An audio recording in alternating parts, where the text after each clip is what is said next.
Olá Floripa, olá Brasil, olá mundo, eu estou André Patunas e este é o programa Vida Inteligente, trazendo mais uma vez nosso querido amigo e irmão Jorge Antônio Ouro, e vamos falar sobre um tema que é falado aqui há 14 anos, né?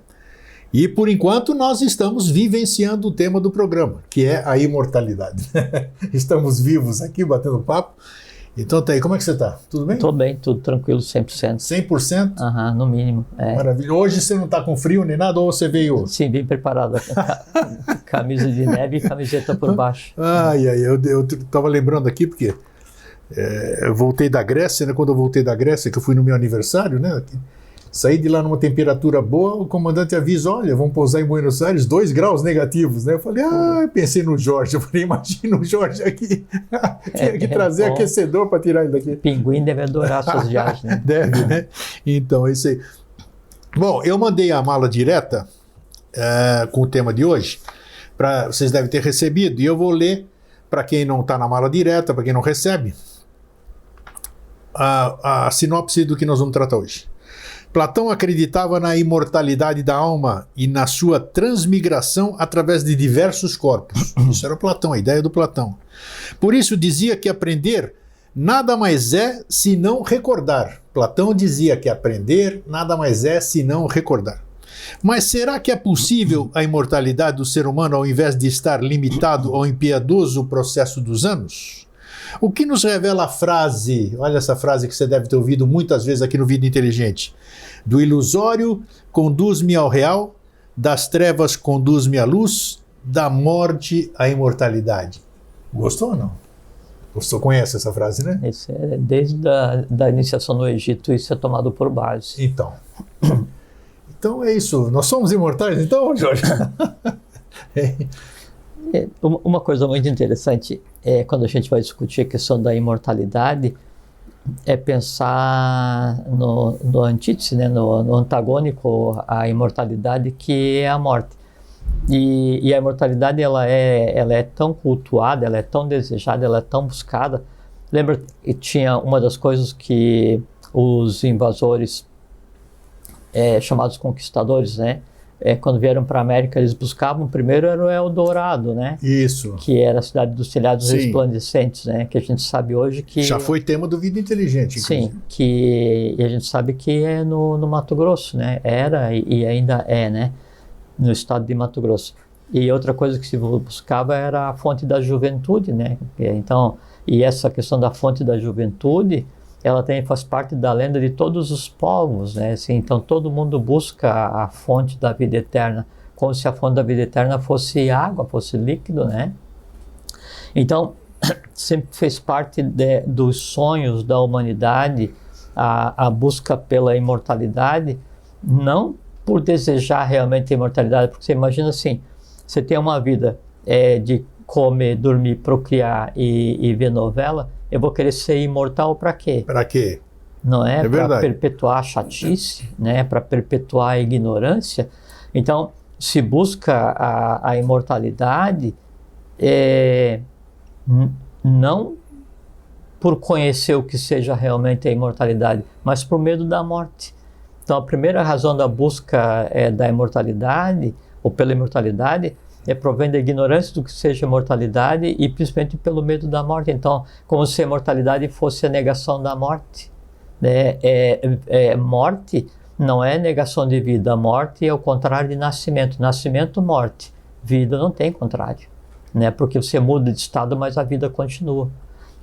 Então, esse medo, essa angústia em se projetar em um mundo desconhecido, que seria o que a gente chama de morte, que daí faz com que se busque através dos tempos várias formas de se chegar à imortalidade. E aí tem a fonte da juventude, tem o trabalho dos alquimistas, muita gente buscando a pedra filosofal, Isso. o lápis filosoforum, que ele vai dar a riqueza, mas também vai dar a saúde plena, a longevidade ou a eternidade, a perenidade. Então sempre se busca essas coisas, mas querendo fugir da morte. Então, quando alguém vai pesquisar, ou vai meditar, ou vai pensar sobre a eternidade, a primeira coisa que tem que fazer, se não está só tentando resolver o medo da morte, se está, né, ao invés de tentar resolver o medo da morte, por que não vai estudar e compreender o que seja o processo? Né? Por causa disso, então, o contrário de vida não é morte. Né? Então, assim, é diferente. Nascimento é o contrário de morte, vida não. Então, se eu estou buscando a imortalidade por uma razão que não seja o medo, então aí a minha busca começa a ficar legítima, né? Então, eu consigo vislumbrar um bom caminho, um caminho tranquilo para seguir, e aí nesse caminho pode ser que eu descubra o que realmente acontece. Senão, não, senão é só uma ilusão. Você falou um monte de coisas aqui, durante todos esses anos aqui, você disse uma coisa que me chamou muito a atenção, que e eu penso que tem lógica, tem tudo, não que você fale não tem lógica, mas essa aí me marcou porque a gente não pode falar sobre nada que não exista, né? E não existe. Então, se a gente fala de imortalidade, é porque deve ter alguma coisa que seja imortal, digamos assim, né? Então, isso quem escreveu sobre imortalidade? Quem escreveu sobre fonte da juventude, como você está falando? Quem falou sobre todas essas coisas, ele foi buscar de algum lugar, do mundo das ideias do Platão, de algum lugar, do Akasha, não sei como é que é. Akasha não é por aí. Sim, mas no éter, né? Existe? Sim. Então, não, mas existe. Então existe, porque eu não posso, como não tenho parâmetro de comparação, eu não posso pensar naquilo que já não existe, porque eu vou criar, entre aspas, entre parênteses, alguma coisa que já existe, porque eu não vou criar nada. Eu vou pegar elementos que já estão aí, juntar e fazer alguma coisa, mas eu não criei nada. Sim. Né? Tá, então não é difícil, você falou, falar sobre imortalidade? Não, porque você disse muito bem. Se fosse algo completamente inexistente ou que não tivesse matéria em nenhum plano, nem físico, nem vital, nem astral, nem mental, nada, eu não conseguiria sequer pronunciar o nome. Uma vez que eu pronuncio o nome ou tenho a ideia de alguma coisa, isso existe enquanto realidade, enquanto coisa em algum lugar. É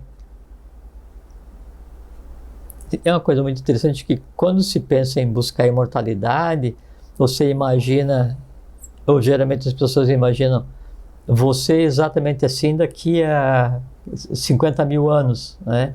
Porque aí a imortalidade que se busca, ela é a imortalidade do corpo físico, é a imortalidade da persona, da individualidade, Com né? certeza, claro.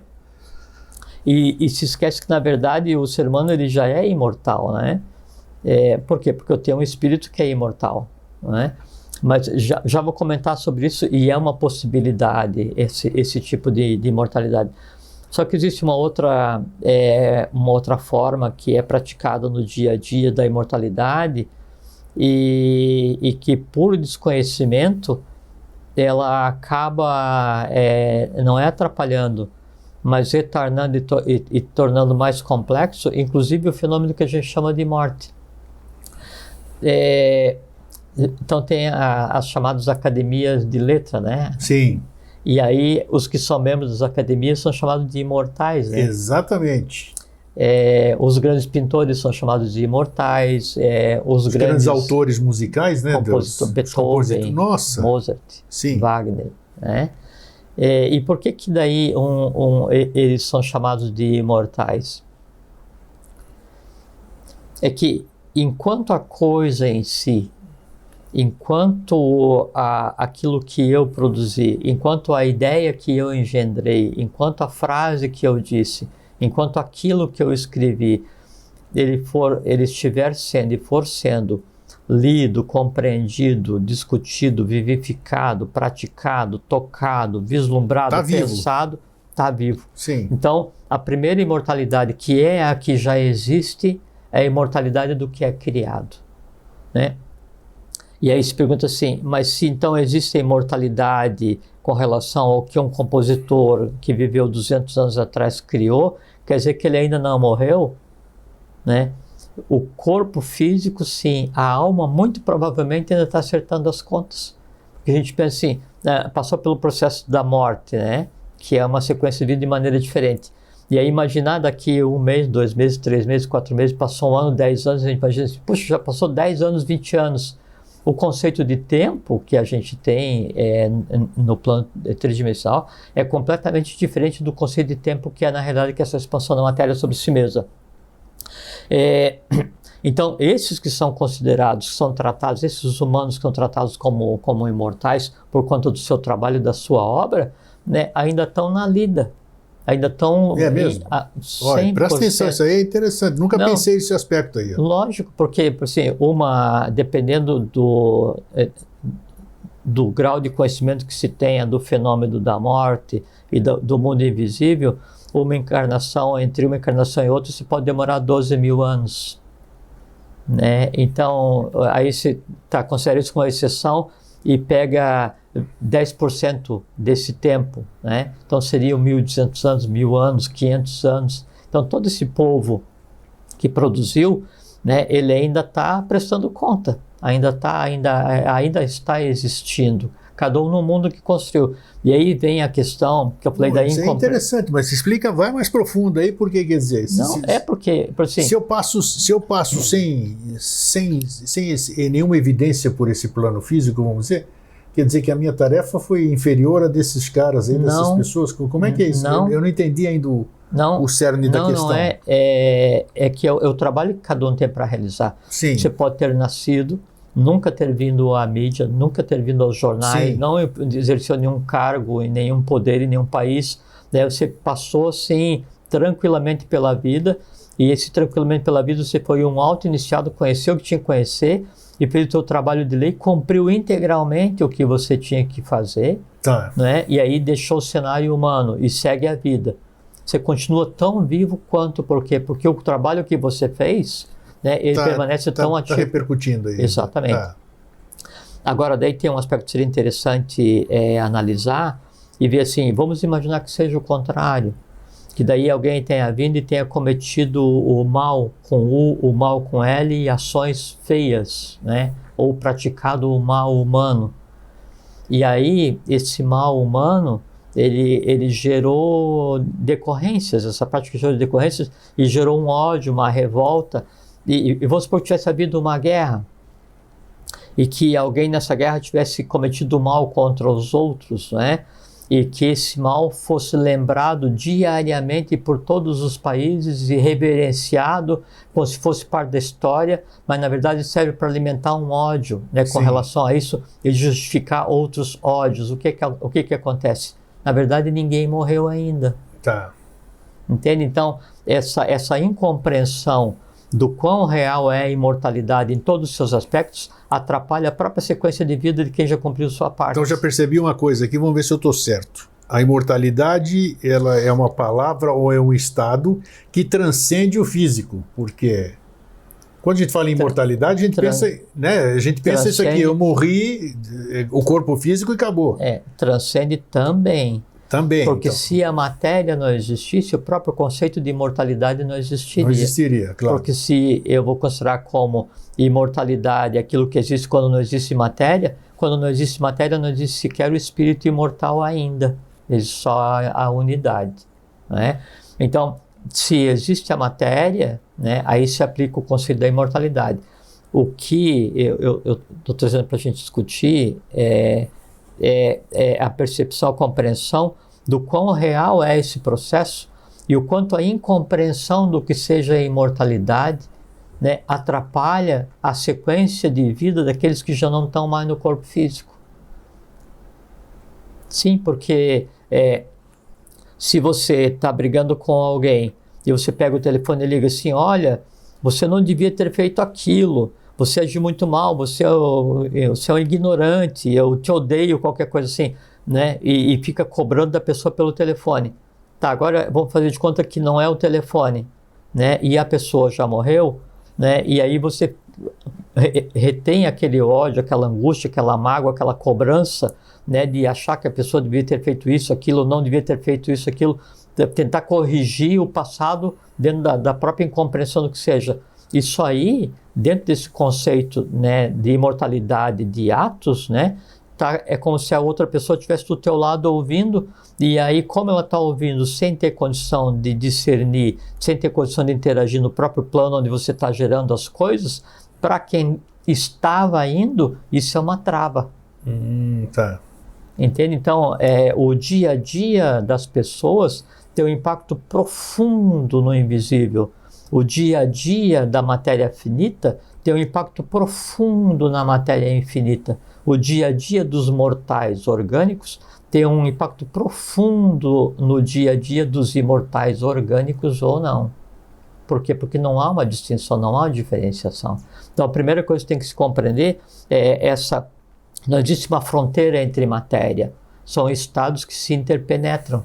E essa é a única diferença entre espírito e matéria, entre vida e morte. Estados que se interpenetram. Então, a imortalidade, sob esse aspecto, ela é completamente real e nós interagimos na imortalidade todos os dias, né, afetando para o bem ou para o mal todos aqueles que já existiram de determinada maneira. Agora, uma pergunta de difícil resposta, sim, da questão lógica. Não seria mais interessante nesse complexo processo aí, sei lá, essa cósmico, todo essa humanidade, isso aqui que a gente conceitua como vida, vamos dizer, a imortalidade, que é o tema que nós estamos fazendo. Se você fosse imortal, quer dizer, Jorge não morre fisicamente, vive 500 mil anos. Não seria mais lógico, estamos usando logicamente concreta, patati e patatá. Não seria mais lógico a gente ter essa condição aqui e não sofrer esse processo das múltiplas encarnações, vida, morte, crescimento, tudo isso aqui? Não seria um processo... Mas é um processo temporário. A roda de Sansara, o ciclo de reencarnações e morte, ele é temporário baseado na ignorância, né? Porque ele implica em um contrafluxo ou uma diminuição do fluxo de prana na matéria, né? E o fluxo de prana é eletricidade básica, né? O amor universal projetado no todo. Quando isso vai sendo congelado, vai sendo cristalizado ou impedido de alguma maneira, daí vai havendo uma degradação da inteligência que mantém o conceito de vida. Só isso, é só isso que é morte. Se você chega em um estado, né, de plenitude, onde há uma integração entre o físico, vital, astral, mente concreta, abstrata, Buda e Atman, né? Aí então é uma matéria átmica ou uma matéria flogística, né? Essa matéria, ela não experiencia o conceito de morte porque ela não passa pelos ciclos de alimentação, degradação e vida e morte. Então você pega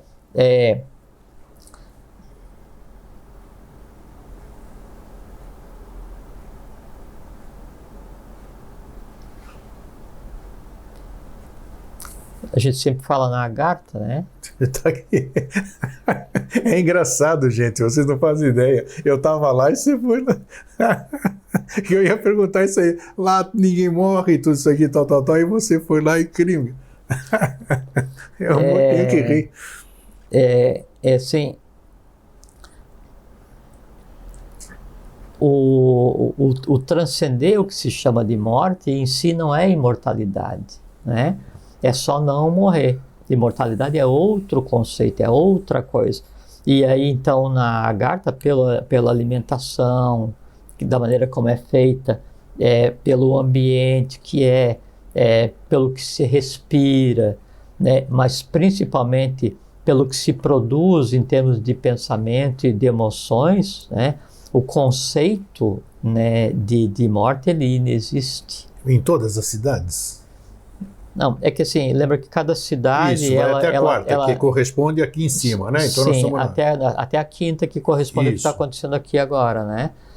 Cada uma corresponde a como se fosse uma raça-mãe, a um estado de consciência, a um estado de matéria, né? A primeira raça-mãe era a bórea, né? A segunda era a hiperbórea, a terceira era a lemuriana. Então, por decorrência, a primeira cidade Atlântica, ela tem o quê? O resultado da primeira raça. Segunda cidade da Agartha. Segunda cidade agartina tem o quê? O resultado da segunda raça. Terceira tem o quê? O resultado da terceira raça. O que é o resultado? É o extrato de tudo que aconteceu em termos de consciência, de físico, de seres e mesmo de limitações, não é? Então tem o processo de nascimento, vida e morte, então. Não se experiencia mais. Não? É porque qualquer cidade não se experiencia mais isso. É porque assim, vamos pensar em um mineral. Mineral nasce e morre, grego? Não, ele se transforma, né? É que o ciclo de vida, ele se perde, assim, na linha de tempo de tal maneira que se confunde com a eternidade. Sim. Por isso que eu te falei que eternidade não significa não morte, né? Inclusive, imortalidade... É, né? Transformação.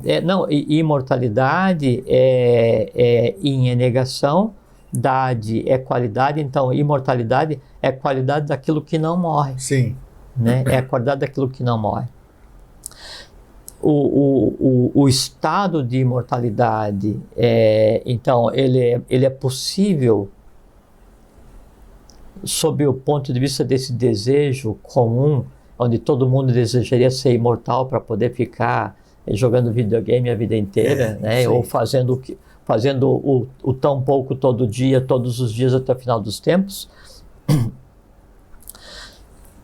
Na medida em que,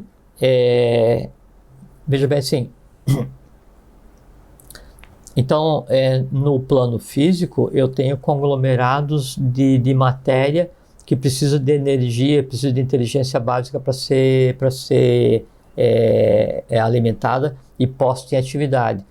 O conjunto dessas inteligências que existe daí no mineral, por exemplo, ele precisa de uma sutilização e de um fluxo que permita o trânsito de comando, né, que seria o corpo vital. E depois disso tem o reino animal, que é o circulatório, tem o vegetal antes do reino animal. Essas coisas a gente já conversou bastante. Eu consigo exercer, para você ver o conceito de imortalidade, eu consigo exercer um comando direto da vontade, né, sobre uma atividade elemental em mim?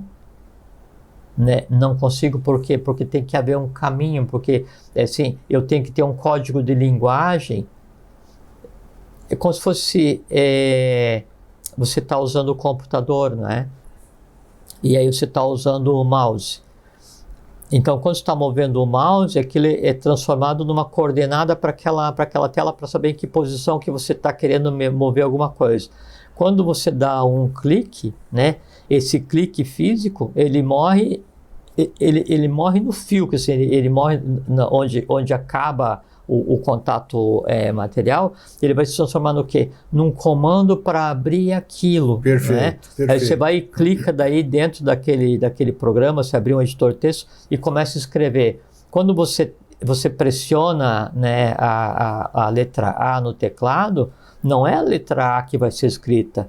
É você que precisa saber que aquilo corresponde ao A. Mas aí aquilo vai um impulso elétrico, que daí vai ser transformado num impulso binário, que daí vai pegar o que é a letra A em hexadecimal, vai gravar isso dentro do HD do disco, né, do computador, e mostrar para você em um código inteligível. Então, isso é uma cópia, então, do que você está falando. Esse processo de eu ter que ter um código de linguagem é que define o que a gente conceitua como não acesso à imortalidade. Sim. Porque então, eu não consigo comandar diretamente, porque não adianta você falar assim, não, célula viva, né, não adoeça, ou está doente, fala assim, não, fique bom.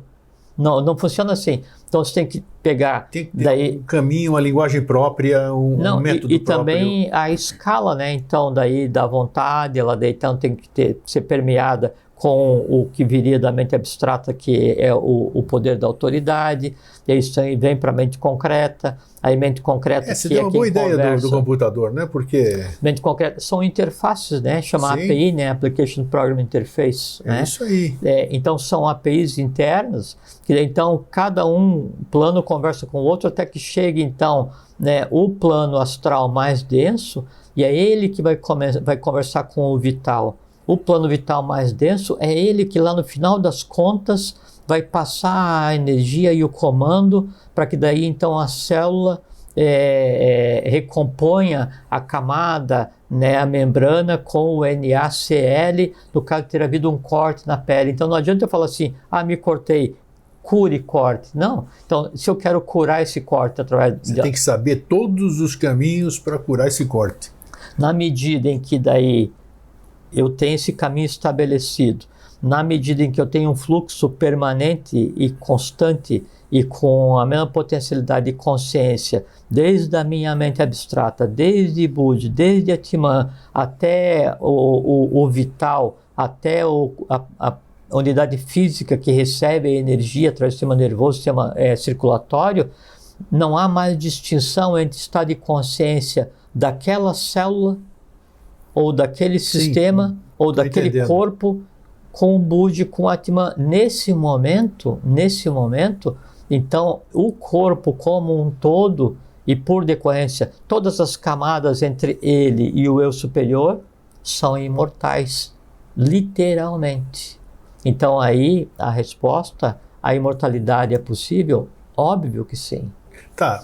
E aí, assim, e como é que se chega a isso? Como é que eu consigo, antes de conseguir a imortalidade do corpo físico, conseguir a imortalidade da alma? Porque a alma, ela não é perene. Depois que passa pelo processo de morte, ela vai passar por um processo de dissolução, sobra o resultado e vamos em frente, né? A chamada sublimação que a gente falou, né? Já falou sobre isso. O que vai acontecer? Como é que se consegue chegar, né, nessa perenidade de alma primeiro, para depois pensar em perenidade de corpo físico? Quando o que tem na alma, o que eu tenho de conhecimento e o que eu tenho de emoções, ele seja tão sutil, ele seja tão abstrato, que ele se confunde com a mente abstrata, que ele se confunde com o Budi. Só que como é que eu vou fazer para ligar a minha alma ao meu eu superior, a minha alma ao meu espírito? Como é que eu preencho essa lacuna que existe entre o visível e o invisível? Como é que eu preencho essa lacuna que existe entre a matéria cristalizada e a matéria sutilizada?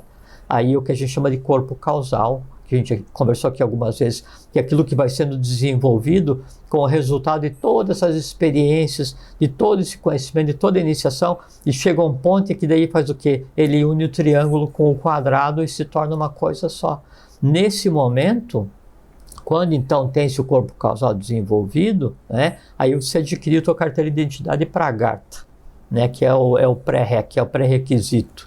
Né, e em você tendo isso, daí então aquela persona, aquela coisa que era temporária, aquela roupa que só deveria durar um dia ou uma existência, ela está tão preparada, tão sublimada, tem tal conteúdo, está tão igual, tão harmônica, né, tão integrada, né, ao mundo invisível, ao cosmos, à divindade, que dela não experiencia mais o processo da morte. Essa alma é imortal, né, e há um lugar para almas imortais, né? Duas perguntas, então, são distintas. Primeiro, como é que era na Atlântida, que era uma civilização hiper avançada.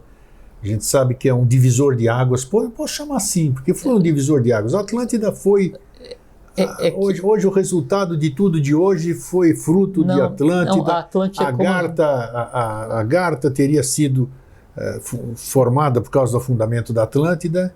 E outra, já que nós estamos falando de... Você pode pegar um embalo e responder as duas. E a outra, o que esse tal de sono como é que é? Parasnimânico, sei lá o que. Alguma coisa assim, paranishmânico. Assim, que seria um corpo físico que está lá em estado, podemos dizer, está latente, como querem fazer da criogenia, né? De alguma coisa similar, seria assim. E se fala é isso aí. Paranispânico. Então eu quero saber o que é, porque se fala muito e não sabe o que é. Não sabe o que é aquilo. Então eu acho que é uma boa oportunidade a gente ver isso. Porque é Shambhala, está todo mundo lá em sono paranispânico e tal. O cara lê aquilo lá, mas não sabe nem o que é isso. Então são duas perguntas distintas. Primeiro, como é que era a vida na Atlântida em questão de longevidade, ou até existiam imortais na Atlântida? Esse imortal que a gente está falando, longevos. Longevo não é o imortal. Não é o imortal, sim, mas porque não adianta. Teve até um filme, aí eu vou aproveitar só já. Teve um filme que a gente assistiu aí, que era, você deve lembrar, muita gente vai se recordar de alguém que estava no asilo e não morria. O cara tinha não sei quantos anos. E ele era uma pessoa depressiva, porque o único amigo que ele tinha no asilo também morreu, e ele era imortal ali, porque todos os amigos dele, os parentes dele, filho, morreram, e ele ficou sozinho. Então o que adianta você ser imortal e estar sozinho, né? Se todo mundo se foi.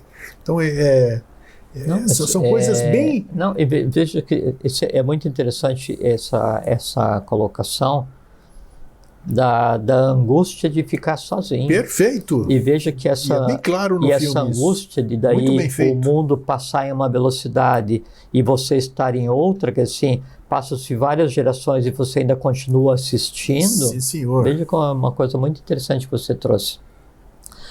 Ela se aplica, vamos supor se em vez de tempo, a medida fosse nível de consciência, a angústia daquele que vem trabalhar para a humanidade e vê uma humanidade caminhando na ignorância e ele sozinho porque não tem como interagir. Eu falei na Grécia há pouco tempo, numa mesa, num bate-papo ali, exatamente. Imagina quem tem consciência desenvolvida, como conviver com o meio de...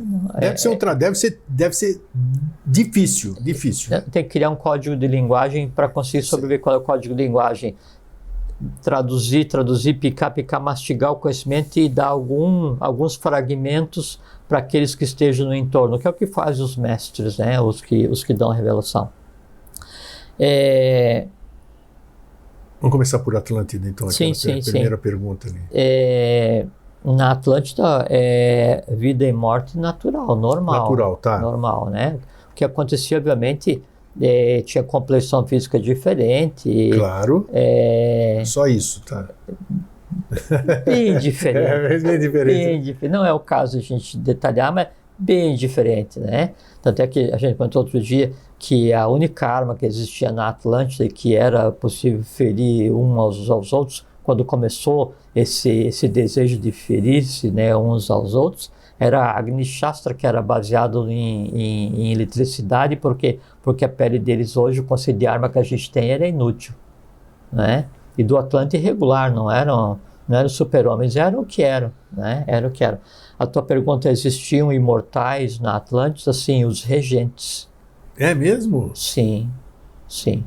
Né? Os regentes das 7 cidades, né? E o entorno deles, né? Aí, o entorno deles, né, eram os reis de Edom, eram os imortais. Tá. Imortais, aí no sentido literal, corpo e alma e tudo, né? E a razão da queda da Atlântida foi isso. Você falou que a Atlântida ela é um ponto de referência. Eu acho. Né?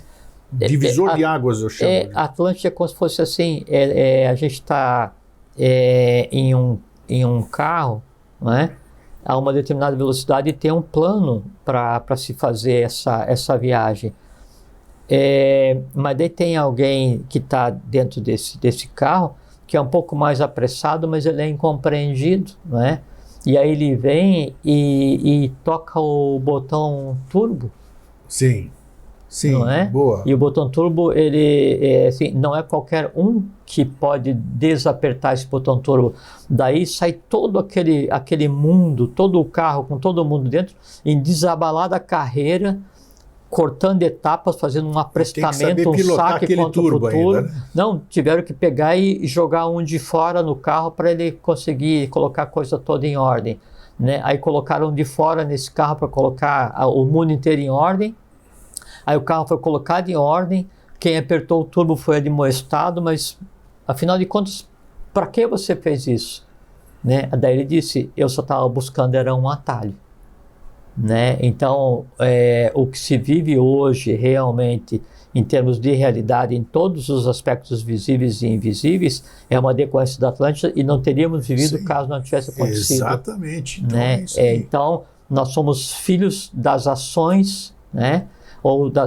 São os filhos das ações e reações da Atlântida, mesmo a Atlântida já tendo sido redimida, né? Mas aí por conta desse aprestamento, esses saques contra o futuro, esses seres que tiveram que vir, então todo o conceito de imortalidade, imortais, tudo foi misturado para colocar a coisa em ordem novamente, e aí então o carro desacelerou e voltou ao ritmo normal, só que tendo andado aí o equivalente a alguns sistemas de evolução em um tempo relativamente pequeno, se considerar a parte de cronologia humana, né?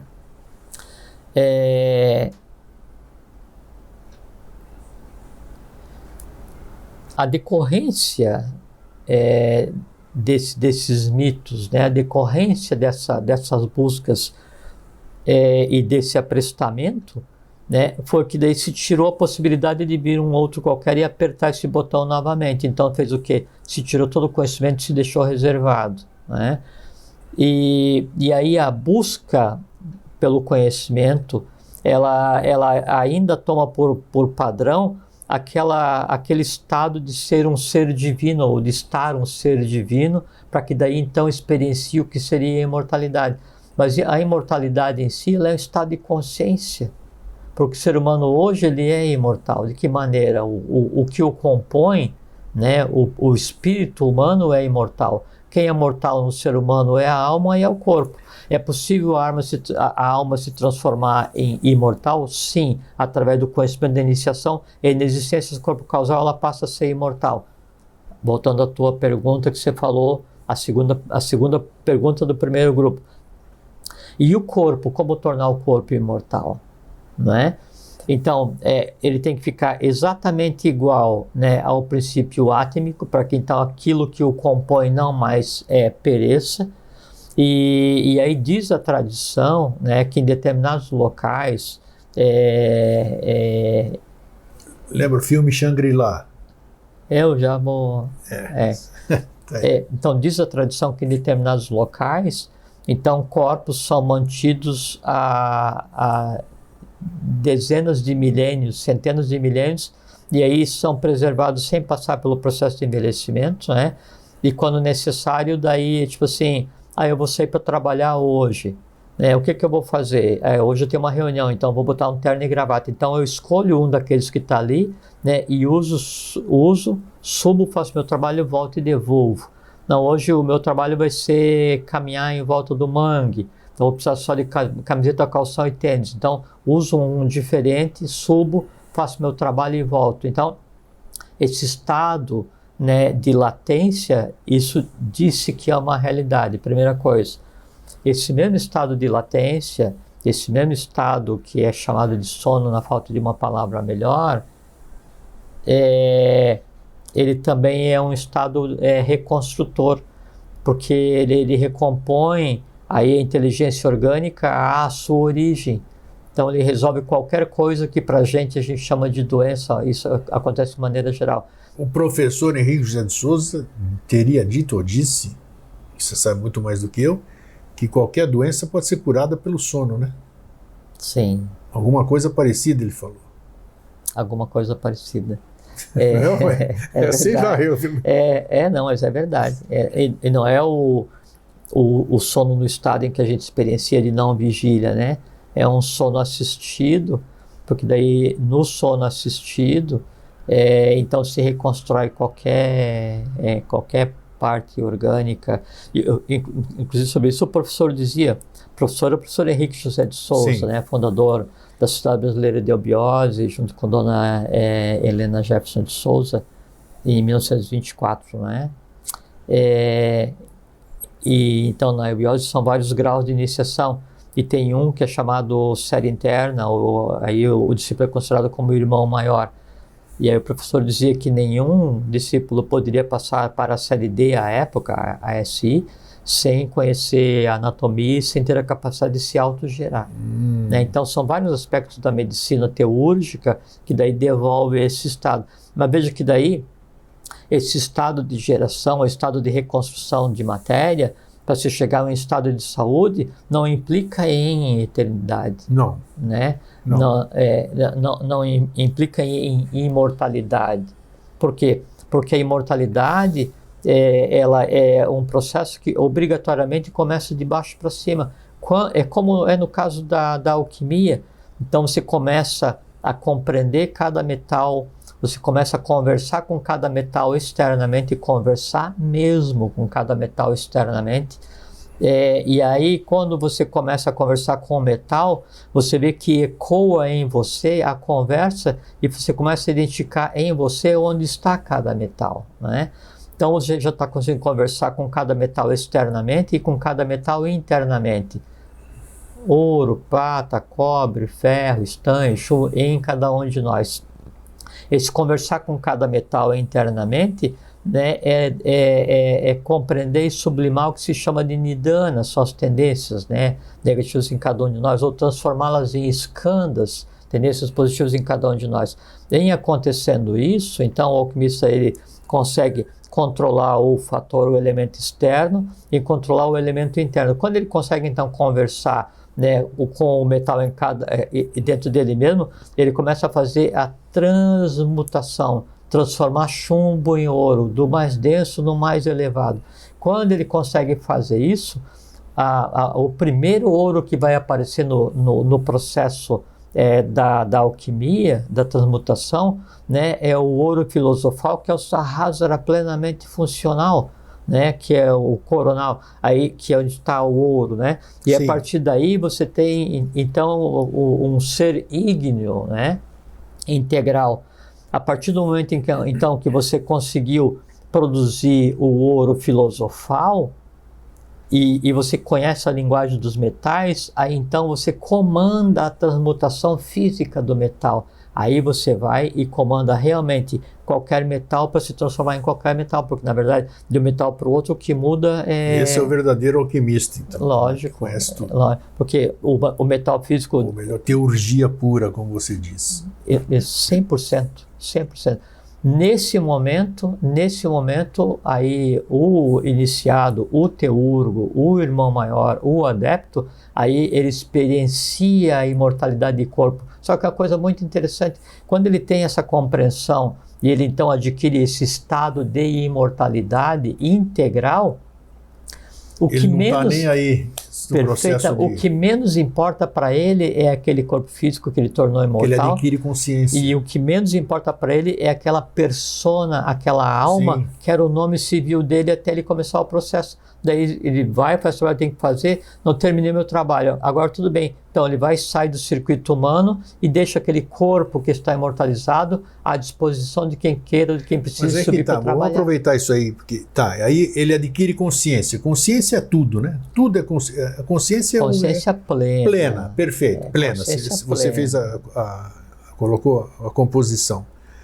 A alma, ela tem consciência plena? Não. A alma de um alquimista tem consciência plena. Lógico, porque ela Mas aí ela não vai além, né? Porque você disse que não se aprende mais nada depois, né? Não, mas no caso de passar pelo processo da morte, a gente está falando coisas... E por quê? Quando então se passa por um processo de transmutação... O alquimista já tem uma consciência que vai além dessa coisa... O alquimista, ou o iniciado, sim, ou o adepto, ou o teurgo, que seja. Isto. É porque daí, para que chegue nesse estado grego, não há mais a separação entre alma e espírito. Tá. Entende? Aí então qual é a consciência da alma? O nível de compreensão dele é outro. Qual é a consciência da alma nesse momento? É a consciência búdica. Sim. Qual é a consciência da alma nesse momento? É toda a consciência abstrata. Qual é a consciência da alma nesse momento? É a consciência átmica. Entende? É um estado de consciência flogístico. Sabe? É diferente de eu passar pelo processo de reencarnação, vida, morte, né? E a alma engendrada nesse processo de vida, aí ela passa para a sequência da vida, que é o que se chama de morte, e aí ali ela não vai aprender mais, por quê? Porque ela não tem mais interação através dos sentidos. Entendi. Ela vai sublimar, é como você vai lá na horta, grego, para pegar verdura para fazer um detox, um suco verde, tá? Enquanto você está lá na horta pegando, ali é a vida. Sim, com certeza. O que te levou aí para a horta assim, são as tendências positivas e negativas, assim, é o teu karma, assim, o que você engendrou de vida. Então eu vou descer. Vou lá na horta, peguei. Quando eu fui para casa, né? Agora eu vou fazer o suco. Né? Eu vou fazer com o quê? Com o que eu colhi. O quão bem o suco vai me fazer? Não sei o que eu peguei. Verdade. Mas eu estava com toxina no fígado e esse suco não resolveu. Então agora você vai ter que ir de novo na horta para pegar. O que é ir de novo na horta para pegar? É nascer de novo. E aí você nasce, mas já nasci com o fígado estourado, é porque você não arrumou na outra vez. Percebe? Então, essa que é a distinção entre você viver uma vida, né, assim, uma vida humana, né, ligado só nas coisas humanas, e você dedicar a vida a compreender a vida, dedicar a vida a ser senhorado da vida, dedicar a vida e viver a vida para ser imortal, das trevas à luz. Eu li no começo aqui. Das trevas a... Como é que é, grego? Das Cadê? trevas... Está aqui escondidinho, aqui, ó. Do ilusório conduz-me ao real, das trevas à luz, da morte à imortalidade. Do ilusório ao real é porque a gente tem essa briga com Maia, né? Sim. Das trevas à luz é porque a gente vive num mundo sem luz, né? Porque a luz é conhecimento, a luz é contemplar a verdade, né? E aí da morte à imortalidade é porque a morte é a ignorância, a imortalidade é conhecimento. E se diz, e sempre se disse, né, na iniciação tradicional, na iniciação antiga, que a vida, né, ela deve ser uma intensa e consciente preparação para a morte. Por quê? Porque é só uma sequência, né? E vejo assim, mas Deus vai se preparar a vida inteira só para a morte? Não, é porque ao se preparar, você adquiriu conhecimento. Então, quando você dedica a vida, né, para se preparar, para compreender o que vai acontecer em seguida, você transcende a própria. Né? E aí por isso que tem o Rosselluno fala que a morte é a maior das mentiras. Isso. Porque a compreensão morte, né? o livro dos Ginos, o livro Isso. que mata a morte. Então a compreensão do processo em si, veja como é interessante, ela já é um aspecto da imortalidade. Por quê? Porque já se quebra aquela barreira de achar que a morte é o fim da vida. A morte não é o fim da vida, a morte é o fim do nascimento. Um dia nós estávamos filosofando, minhas 3 moderadoras e eu, as moderadoras da comunidade Vida Inteligente. E nós estávamos falando, por quê? E se de repente o que nós estamos vivendo agora é o ilusório e a verdadeira vida é o que vem depois? Não. E a gente acha, nós estaríamos, vamos chamar em outras, vamos colocar em palavras de quarto sistema mesmo, assim, de cabeça, mente concreta. Se nós não estaríamos mortos agora, você entendeu? E você só vai despertar depois que você... Mas isso era uma das bases da iniciação antiga. Olha só, nós estávamos conversando sobre essa questão. O nascer é morrer, né? E o morrer é nascer, é o contrário. Porque você fica aprisionado no mundo da matéria. Os orientais pensam dessa forma, né? Não só, né? Toda a tradição antiga ela se baseia nisso. Interessante, né? Então, essa compreensão de que é uma sequência... Tem um fundamento, algum lugar eles tiraram isso. Então, você sabe que daí eu tenho um gato, né? Sim. O gato faz 15 anos lá com a gente em casa. E aí hoje de manhã, eles vieram para cá, eu fui levar o gato no veterinário, né? Sim. E daí a veterinária falou assim, o gatinho tem 2 dias de vida a mais, né? E daí eu fiquei olhando para ela assim, olhando para o gato, né? Uma experiência muito interessante, né? E depois quando voltamos para casa e fui conversar com o gato, né? Assim, o que vai acontecer com o gato agora que ele vai passar? Por que não podia ter um gato imortal para pegar ele? É o apego, né, que a gente tem. É o apego, exatamente. Não é ruim, é uma e veja que o desconhecimento é o que causa o medo, porque assim, o bichinho... O gato é alma grupo, né?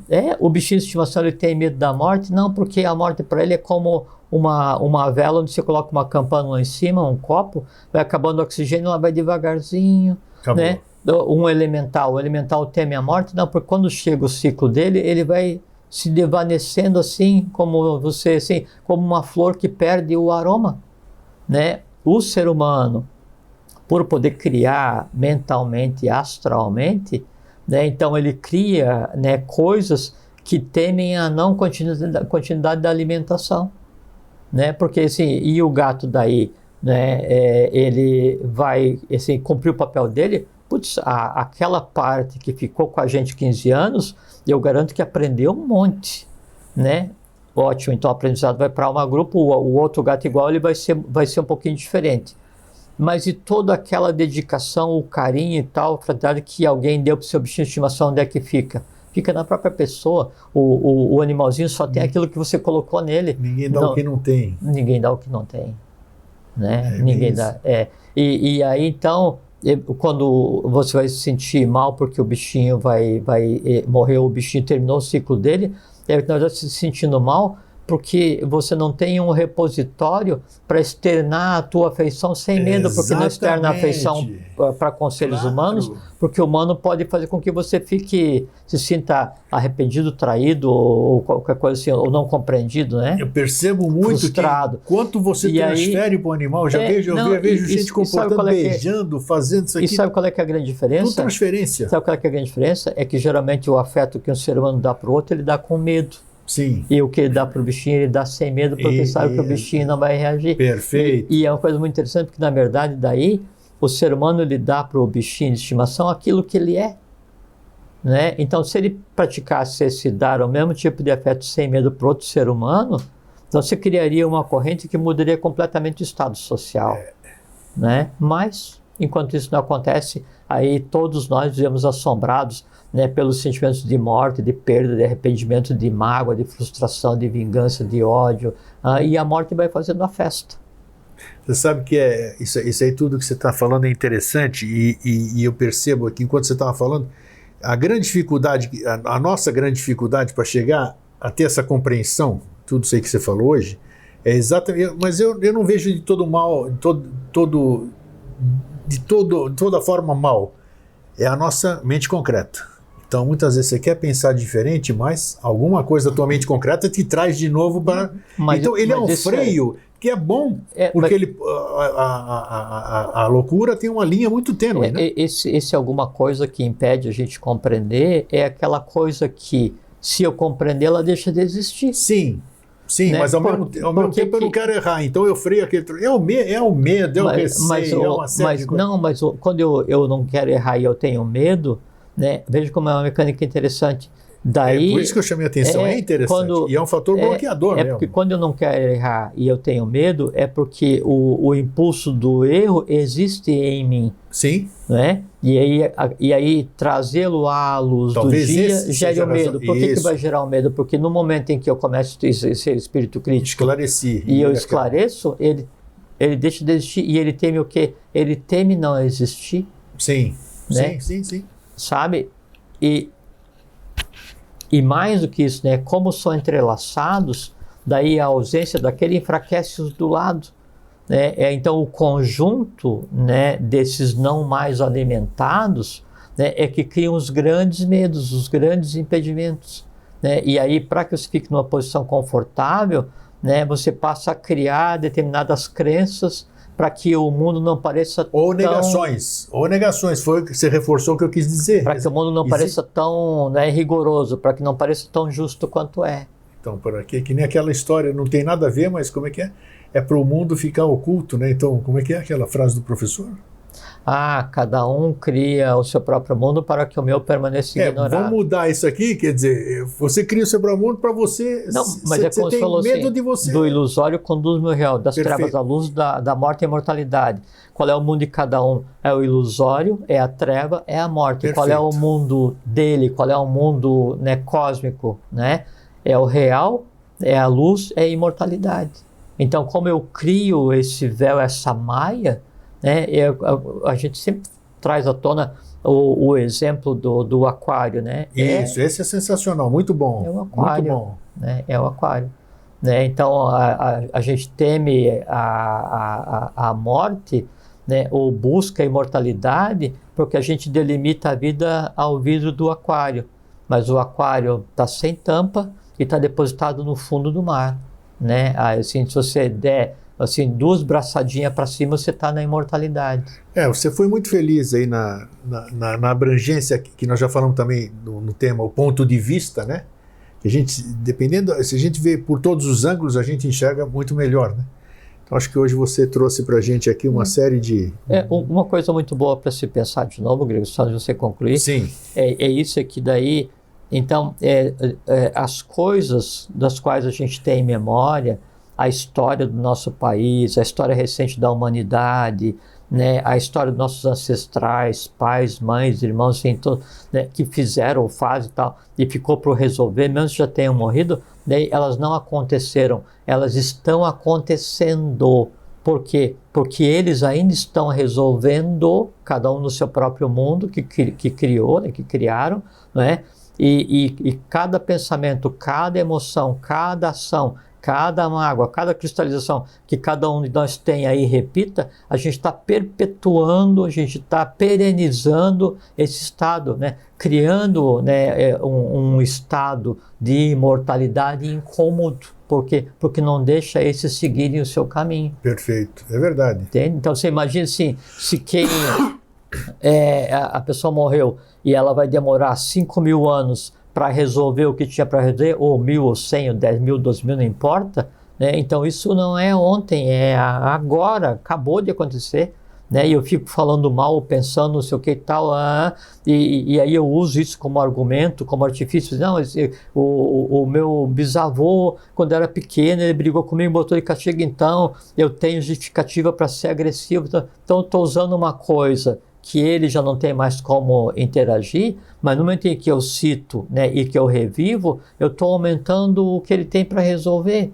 o que não é justo, né, é uma covardia. Né? Então, não falar bem dos mortos ou tratar mal os mortos é um ato de desamor. Sim. Sabe? Porque então você pode pegar e ajuda esse povo todo a resolver a questão de independência e segue a vida de que jeito? Segue a vida em direção à imortalidade. O que é imortalidade? Conhecimento.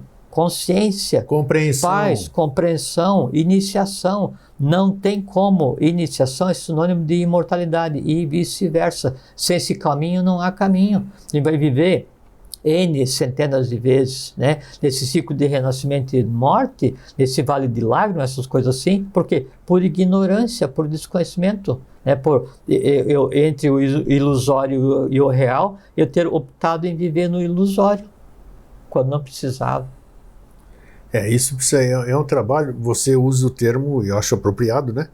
A pessoa tem que se iniciar mesmo, porque existe uma disciplina lá e existe uma condução, não tem degrau, não adianta pular degrau que não tem jeito, porque tem um buraco no meio de 2 degraus, então o cara vai cair, né? O adepto vai cair. Pergunta assim, mas daí a pessoa que ela então amou todo mundo, praticou a religião dela, né? E foi super devota, e aí acaba o ciclo de vida, e aí vai passar para a fase seguinte, vai viver no conceito de céu, encontrar todos os deuses, devas, anjos, santos, tal, os parentes, tal, vai viver uma vida idílica, mas aquilo não é consciência, vai ter que voltar para adquirir consciência. É a diferença entre assim, o que você prefere, né? Bom karma ou mau karma? E sim, eu prefiro a opção C. Eu quero 0 karma, eu não quero bom karma, porque ou bom ou mal, você tem que voltar para recuperar. Perfeitamente, tá. Né? É a mesma coisa, então não importa se pegar e se dedicar, né? Se você não tiver em um processo de aquisição de consciência, né? Esquece, né? Porque você não está no caminho da compreensão, não está no caminho de honrar realmente a existência. Você vê, eu percebo, já estamos finalizando, eu percebo que quanto mais a gente conversa e a gente pensa que exauriu um assunto, olha, a pirâmide é invertida. Eu já estou vendo aqui assuntos para mais para frente. E você veja, Grego, então assim, eu faço parte do Estado Brasileiro de Eubiose. Sim. Né? Então tem o grau peregrino, preparação, né, preparatório, daí Manu, Yama, Karuna e Astarô, 4 graus de preparação, para você entrar na série interna. Porque série interna de irmão maior, eles começam um trabalho templário, de criação, de conscientização, né? E aí acesso ao conhecimento que o professor deixou explicitamente e especificamente para os irmãos maiores. Só que há 2 trabalhos na eubiose, né? O primeiro é em cada um, então eu tenho que fazer esse caminho sozinho. É o exemplo que você deu do imortal e todos os amigos não são, então todo mundo vai passar e você está sozinho. A iniciação é isso, está todo mundo preocupado com o futebol e você está preocupado com o sol oculto. Paciência. Sim. Paciência. Escolha de cada um. Paciência, né? Não tem jeito. Então, esse é o primeiro caminho. E o segundo caminho daí da eubiose é o seguinte... a eubiose representa um novo estado social, um novo estado de consciência, um novo estado de ser, né? É o entorno do avatar. Então o segundo trabalho é divulgar, né? Senão a gente tem que repartir a boa nova, né? E aí vem o porquê eu falo isso. E o repartir a boa nova, veja que então nós conversamos aqui há 14 anos. 14 anos, e a gente conversa de coisa de aprendiz, de peregrino, sabe assim, não conversamos nunca nada reservado, Sim, né, não. de irmão maior, de série interna, de carta de revelação, nunca. Por quê? Porque não é necessário, né? Porque a confrontação, né, com o mistério, ela é individual. Você não consegue de mão dada com ninguém confrontar o mistério. Você tem que estar sozinho. Verdade. Né? Então o que se faz aqui é rogar, né? Se pedir para cada um de vocês assim, puxa, andem, se iniciem, né? Andem nesse caminho, porque uma oportunidade como essa não vai existir de novo. Mas aquilo que né? você falou, e vou repetir, já falou 500 vezes, se não reverberar, né, em si, e alguma... Eu já recebi alguns comentários assim, que eu deveria vir ou de terno, ou alguma coisa assim. Eu disse, mas será que a palavra que sai de mim, a palavra que sai de mim, ela vai sair de gravata? Assim, faz diferença? Me lembra a história do Gandhi. Ou se eu vier aqui com uma roupa de monge, faz diferença? Ou se eu vier com um traje de adepto tem traje, vamos supor que tivesse, ou então se vier cheio de medalha, de faixa. É isso aí. E daí será que o fato de eu vir, assim, vai fazer com que daí vocês acreditem mais naquilo? Então esquece, porque se você precisa de um artifício... Eu já não te traria aqui, que eu falo, Jorge, segue teu caminho aí, porque... porque se... Não tem sentido, né, vamos dizer. Se eu preciso de... É como o cara que está exercendo um cargo público, se ele tem que usar gravata para parecer sério, é porque ele não devia estar lá. Né? Porque, sabe, não tem como, né? Não tem como você julgar o abacate pela casca, não tem... Você lembra do Gandhi, né?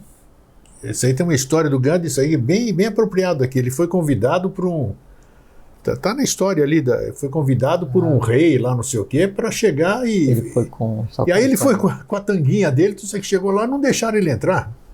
Não deixaram ele entrar, ele tinha até presentes, tudo isso aqui. Aí ele foi embora, né? Aí ele foi embora porque ele estava em roupa inapropriada. Aí depois foi perguntar por quê. Por que não me deixaram entrar? Porque era por causa da minha roupa. É alguma coisa parecida assim. Então ele levou lá o terno e foi embora. Alguma coisa assim.